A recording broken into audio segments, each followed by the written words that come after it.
ಎಲ್ರಿಗೂ ನಮಸ್ಕಾರ. ಮೊದಲನೇದಾಗಿ ಇವತ್ತು ವಿಶ್ವ ಸಂವಾದ ಕೇಂದ್ರ ವತಿಯಿಂದ ನಡೀತಾ ಇರುವಂಥ VSK ಮೀಡಿಯಾ ಅವಾರ್ಡ್ಸ್ ಮಾಧ್ಯಮ ಪ್ರಶಸ್ತಿಯನ್ನು ಕೊಟ್ಟು, ಈ ವೇದಿಕೆ ಹೇಗಿತ್ತು ಅಂದರೆ ಎಲ್ಲೋ ಒಂದು ಕಡೆ ಸಮಾಜದ ಕನ್ನಡಿ ಆಗಿತ್ತು, ಒಂದು ಕಡೆ ಪ್ರಿಂಟಿಂದ ಹಿಡಿದು ಪಾಡ್ಕಾಸ್ಟ್ವರೆಗೂ ಇವತ್ತು ಗುರುತಿಸಿದ್ದಾರೆ ಅಂತಂದರೆ ಅದು ಮಾಧ್ಯಮಕ್ಕಿರೋ ಶಕ್ತಿ.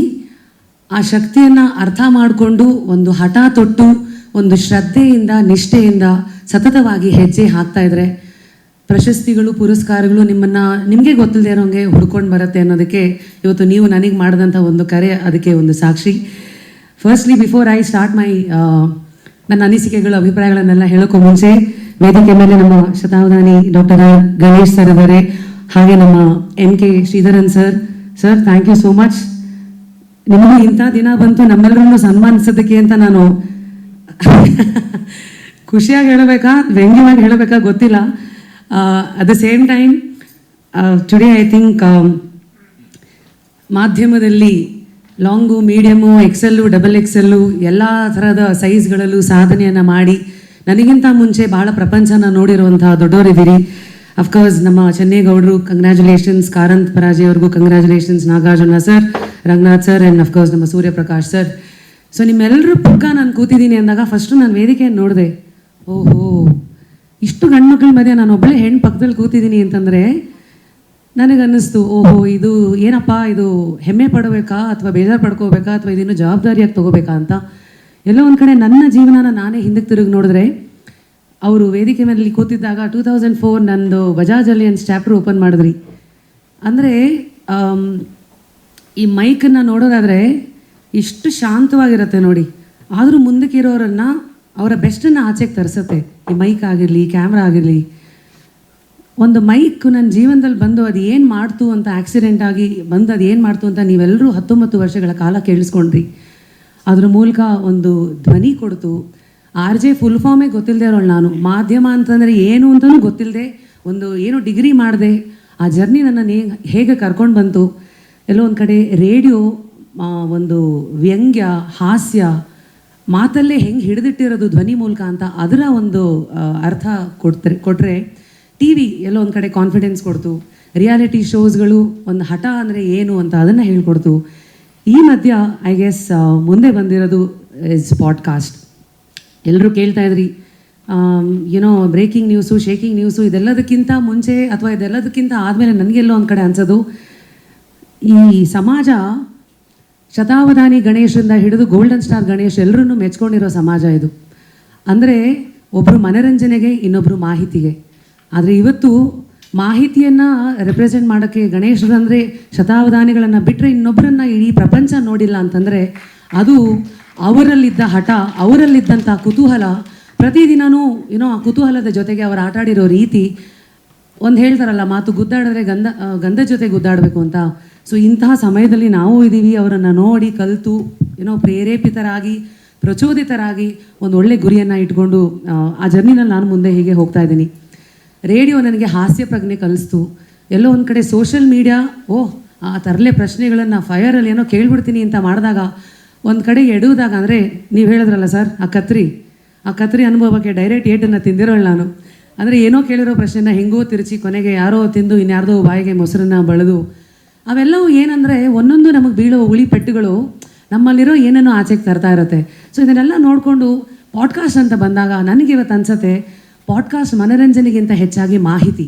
ಇವತ್ತು ಜನರಿಗೆ ಮನರಂಜನೆಗೆ 5 ನಿಮಿಷ ಇರ್ಬೋದು ಅದರ ಆಯಸ್ಸು, ಆದರೆ ಮಾಹಿತಿ ಅದು ಆ ಬೀಜ ಒಳಗಡೆ ಹೋಗ್ಬಿಟ್ರೆ ಅದು ಬಹುಶಃ ಈ ಪಾಡ್ಕಾಸ್ಟ್ ಅನ್ನೋ ವೇದಿಕೆ ಏನಿದೆ ನನಗೆ ಕುತೂಹಲದ ವೇದಿಕೆ, ನಿಮಗೆ ಜ್ಞಾನ ತಲುಪುವಂಥ ಸೇತುವೆ, ಮೋಸ್ಟ್ ಇಂಪಾರ್ಟೆಂಟ್ಲಿ ನಿಮ್ಮೆಲ್ಲರ ಚಿಂತನೆಯನ್ನು ಬದಲಾಯಿಸುವಂಥ ಶಕ್ತಿ. ಅದಕ್ಕೆ ವಿಶ್ವಾಸ ಗಳಿಸಿರುವಂತಹ ಡಾಕ್ಟ್ರುಗಳಾಗಿರಲಿ, ಸ್ಪಿರಿಚುವಲ್ ಪರ್ಸನಾಲಿಟೀಸ್ಗಳಾಗಿರಲಿ, ಅವರವರ ಕ್ಷೇತ್ರದಲ್ಲಿ ಏನೋ ಸಾಧಿಸಿರುವಂಥ ಸಾಧಕರು ಎಲ್ಲರೂ ಬಂದು ಇವತ್ತು ಆ ಪಾಡ್ಕಾಸ್ಟ್ ಬಹುಶಃ 2 ವರ್ಷದಲ್ಲಿ 400 ಕಂತುಗಳನ್ನು ಪೂರೈಸಿದೆ. And I guess that has been a rapid journey. And ಇವತ್ತು ಇನ್ನೊಂದು ವಿಶೇಷ ಅಂದರೆ, ಇನ್ನೊಂದು ತಮಾಷೆ ಅಂದರೆ, ನಾನು ತಗೊಳ್ಳೋ ಯಾವುದೇ ಪ್ರಶಸ್ತಿಗೂ ನನ್ನ ಫ್ಯಾಮಿಲಿ ಅದನ್ನು ನೋಡೋಕ್ಕೆ ಕೂತಿರಲ್ಲ. ಅದನ್ನು ನೋಡೋಕ್ಕೆ ಕೂತಿರೋದು ನನ್ನ ಟೀಮ್ ಮೆಂಬರ್ ಪುನೀತ್, ಇದನ್ನು ನೋಡೋಕ್ಕೆ ಕೂತಿರೋದು ನಮ್ಮ ಕ್ಯಾಮ್ರಾಮನ್ ಕಿರಣ್. ಅಂದರೆ ಯಾರೇ ಒಬ್ಬರು ಪ್ರಶಸ್ತಿ ತೊಗೊಂಡ್ರು ಅವ್ರ ಹಿಂದೆ ಹಗಲು ರಾತ್ರಿ ನಮ್ಮ ಜೊತೆಗೆ ನಮ್ಮ ಕನಸಿಗೆ ದುಡಿತಾ ಇರುವಂಥ ಒಂದು ಟೀಮ್ ಇರುತ್ತೆ. ಆ ಒಂದು ಶೋಗೆ ಬಂದಿರುವಂತಹ ಗೆಸ್ಟ್ಗಳಿರ್ತಾರೆ. ಆ್ಯಂಡ್ ಮೋಸ್ಟ್ ಇಂಪಾರ್ಟೆಂಟ್ಲಿ ಯಾರು ಇವತ್ತು ನನ್ನನ್ನು ಕೇಳಿದ್ರೆ ನನ್ನನ್ನು ಕೇಳ್ತಾರೆ, ಏನು ರೀ ಪಾಡ್ಕಾಸ್ಟಲ್ಲಿ ಅಷ್ಟೆಲ್ಲ ಪ್ರಶ್ನೆಗಳನ್ನು ಕೇಳ್ತಿರಲ್ಲ, ನಿಮ್ಮ ಸಾಧನೆ ಏನು ಅಂತ. ನಾನು ರೇಡಿಯೋದಲ್ಲಿ ಗಳಿಸಿದ ರ್ಯಾಪಿಡ್ ರಶ್ಮಿ ಅದು ಸಾಧನೆ ಅಲ್ಲ, ಬಿಗ್ ಬಾಸ್ಗೆ ಹೋಗಿ ಬಂದಿದ್ದು ಸಾಧನೆ ಅಲ್ಲ, ಸಿನಿಮಾದಲ್ಲಿ ನಟಿಸಿದ ಸಾಧನೆ ಅಲ್ಲ, ಪಾಡ್ಕಾಸ್ಟ್ ಮೂಲಕ ನನ್ನದೇ ಆದಂಥ ಒಂದು ಮೀಡಿಯಾ ಸಂಸ್ಥೆಯನ್ನು ಹುಟ್ಟಾಕಿರೋದು ಸಾಧನೆ ಅಲ್ಲ, ಈಗ ರಾಧಾ ಸಂಸ್ಥೆ ಮೂಲಕ ಸೀರೆಗಳು ಸಾಧನೆ ಅಲ್ಲ, ಯಾವುದೂ ಸಾಧನೆ ಅಲ್ಲ. ಬಹುಶಃ ಇವತ್ತಿಗೆ ನನಗೆ ಅರ್ಥ ಆಗಿರೋದು ಬಿಗ್ಗೆಸ್ಟ್ ಸಾಧನೆ ಇಸ್ ಪ್ರತಿದಿನ ನಾನು ಇನ್ನೂ ಸ್ಟೂಡೆಂಟು, ನಾನು ಇನ್ನೂ ಏನೋ ಕಲಿಬೇಕು, ನಾನು ಇನ್ನೂ ಏನಾದ್ರು ಅಚೀವ್ ಮಾಡಲೇಬೇಕು, ಇನ್ನೂ ಸಾಕು ಅಂತ ಅಂದಿಲ್ಲ ಅನ್ನೋದು is a biggest achievement. Looks like ನನ್ನನ್ನು ಇಲ್ಲಿವರೆಗೂ ಎಲ್ಲ ಅಧ್ಯಾಯಗಳನ್ನು ನೀವೇ ನೋಡಿದ್ದೀರ. ಐ ಥಿಂಕ್ ಮುಂದೇನೋ ಆ ಒಂದು ಹಸಿವು ಮತ್ತು ಒಂದು ಹಠ ಆ್ಯಂಡ್ ಮೋಸ್ಟ್ ಇಂಪಾರ್ಟೆಂಟ್ಲಿ ಸಾಧನೆ ಆಗಿರಲಿ ಯಶಸ್ಸಾಗಿರಲಿ ಅದು ನೀನು ಗಂಡ ಹೆಣ್ಣ ಕೇಳಲ್ಲ, ಕೇಳೋದು ಒಂದೇ ಧೈರ್ಯ, ಕೇಳೋದು ಒಂದೇ ಶ್ರದ್ಧೆ, ಕೇಳೋದು ಒಂದೇ ಹಠ. ಆ್ಯಂಡ್ ಮೋಸ್ಟ್ ಇಂಪಾರ್ಟೆಂಟ್ಲಿ ಮೀಡಿಯಾದಲ್ಲಿರೋದ್ರಿಂದ ಅದು ಒಂದು ಜವಾಬ್ದಾರಿ ಕೂಡ. ನನಗೆ ಭಯ ಆಗತ್ತೆ ಇವಾಗ ಏನಾದ್ರು ಬಾಯಿಗೆ ಬಂದಂಗೆ ಪ್ರಶ್ನೆ ಕೇಳೋಕ್ಕೂ ಮುಂಚೆ ಒಂದು ನಿಮಿಷ ಈ ಪ್ರಶ್ನೆಯಿಂದ ಜನಕ್ಕೆ ಏನಾಗಬೇಕಾಗಿದೆ, ಈ ಪ್ರಶ್ನೆನ ಆ ಉತ್ತರ ಬರುತ್ತಲ್ಲ ಅದರಿಂದ ಅವ್ರ ಜೀವನಕ್ಕೆ ಏನಾದರೂ ಉಪಯೋಗ ಇದೆಯಾ ಅನ್ನೋ ಒಂದು ತಕಡಿ ಇವತ್ತು ಇಟ್ಕೊಂಡಿದ್ದೀನಿ. ಹಾಗಾಗಿ ವಿತ್ ದಿಸ್ ಸೋಫಾರ್ ನಾನು ಇಲ್ಲಿವರೆಗೂ ಬಂದಿದ್ದೀನಿ. ಆ್ಯಂಡ್ ಈ ಒಂದು ಜರ್ನಿನಲ್ಲಿ ನನ್ನನ್ನು ಸಪೋರ್ಟ್ ಮಾಡಿದಂಥ ನನ್ನೆಲ್ಲ ನೋಡುಗರು ಕೇಳುಗರು, ಯಾಕಂದರೆ ಇವತ್ತು ಯಾರಿಗಾರು ಒಂದು ದೊಡ್ಡ ಗಿಫ್ಟ್ ಕೊಡ್ತೀರಾ ನೀವು ಅಂದರೆ the biggest gift that you can give is your time. ನೀವು ಒಂದು 5 ನಿಮಿಷ ನನಗೋಸ್ಕರ ಕಿವಿ ಕೊಟ್ರಿ, ಕಣ್ಣು ಕೊಟ್ರಿ, ನಮ್ಮ ಶೋನ ನೋಡಿದ್ರಿ ಅಂತಂದರೆ ನಾನು ಏನು ಮಾಡಿರ್ಬೇಕು ನಿಮ್ಮ ಲೈಫಿಗೆ. ಆ ಜವಾಬ್ದಾರಿ, ಆ ಎಚ್ಚರಿಕೆಯ ಗಂಟೆ ಸದಾ ನನ್ನನ್ನು ಒಂದು ಇದರಲ್ಲಿ ಇಟ್ಟಿರಲಿ. ಆ್ಯಂಡ್ ನಾನೇನು ಫೆಮಿನಿಸ್ಟ್ ಅಲ್ಲಪ್ಪ, ನಾನು ಏನೋ ಆಗಿ ಸಮಾಜದಲ್ಲಿ ಮೈಕ್ ಸಿಕ್ತು, ಆಮೇಲೆ ಕ್ಯಾಮ್ರಾ ಸಿಕ್ತು, ನನ್ನದೇ ಆದಂಥ ಸ್ಟೈಲಲ್ಲಿ ಮಜ್ಜಾ ಮಾಡ್ಕೊಂಡು ಜರ್ನಿನ ಎಕ್ಸ್ಪ್ಲೋರ್ ಮಾಡ್ತಾಯಿದ್ದೀನಿ. ಬಟ್ ಒಂದು ಮಾತ್ರ ಅರ್ಥ ಆಗಿದೆ, ಒಂದು ಹೆಣ್ಣು ನಿಂತರೆ 100 ಹೆಣ್ಣುಗಳಿಗೆ ಶಕ್ತಿ ನೋಡೇನೆ ಬಂದ್ಬಿಡುತ್ತೆ ಅನ್ನೋದು. ಹಾಗಾಗಿ ಪ್ರತಿಯೊಬ್ಬರಿಗೂ ನಾನು ಹೇಳೋದಷ್ಟೇ, ಹೆಣ್ಣು ಮಕ್ಕಳು ಸ್ಟ್ರಾಂಗು ಗುರು, ರಾಂಗು ಗುರು, ಯಾವ ಟೈಟಲ್ಗಳು ಅವ್ರೇನೋ ಸಾಹಿತಿಗಳು ಅವರೇನೋ ಡೈಲಾಗನ್ನು ಬರೀತಾರೆ, ನೀವೇನು ಅಂತ ಆ ಪಕ್ಕದಲ್ಲಿರೋ ಟೈಟಲ್ ನೀವು ಹಾಕೊಳ್ಳಿ. I guess that is the biggest freedom that you can get. And of course ಈ ಥರ ವೇದಿಕೆಗಳು ಅದ್ರ ಮೂಲಕ ಆದರೆ 4 ಜನ ಚಪ್ಪಾಳೆ ಹೊಡಿತಾರೆ, 5 ಜನ ಪ್ರಶಸ್ತಿ ಕೊಡ್ತಾರೆ, ಬಹುಶಃ ನಾವು ಹೋದ್ಮೇಲೆ ಒಂದು 100 ಜನ ನಮ್ಮ ಬಗ್ಗೆ ಮಾತಾಡ್ತಾರೆ.